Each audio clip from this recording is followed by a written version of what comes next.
सायनमध्ये भाजपने पैसे वाटल्याचा ठाकरे सेनेनं आरोप केलाय। प्रभाग क्रमांक 173 मध्ये भाजप उमेदवार शिल्पा केळुस्कर यांच्या पदाधिकाऱ्यांवर आरोप करण्यात आले।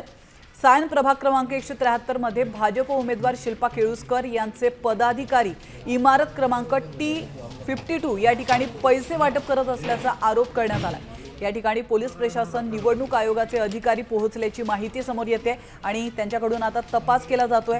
या तपासातून काय अधिक माहिती समोर येते हे पाहणं महत्त्वाचं असणार आहे। या प्रतीक्षा नगरमध्ये आज पैशाचा पाऊस पडत आहे। आम्ही त्या पैशाचा पाऊस पडणाऱ्यांना पकडलेला आहे, त्याच्याकडची पॉकेटं पकडलेली। जर तुम्ही ह्या विभागामध्ये पैशाचा पाऊस पडत असाल तर मी तुम्हाला म्हणतो की तुम्ही कामावरती मतदान घेणार आहात, मग पैसे कशाला वाटता? घाबरून पैसे वाटता का? लोकांना घरोघरी का पैसे वाटत आहात? जर तुम्ही कामाच्या जोरावर मतदान घेणार असाल तर पैशाचा पाऊस का पाडतात? म्हणजे पैसे तुमच्याकडे वरून आलेले आहेत। पण प्रतीक्षा नगरमध्ये सगळं जनता खुली नाही आहे। पण प्रतीक्षा नगरच्या प्रत्येक इमारतीमध्ये तुम्ही घराघरामध्ये पैसे वाटतात आणि ती पॉकेट आज आमच्या हातात आलेली आहेत।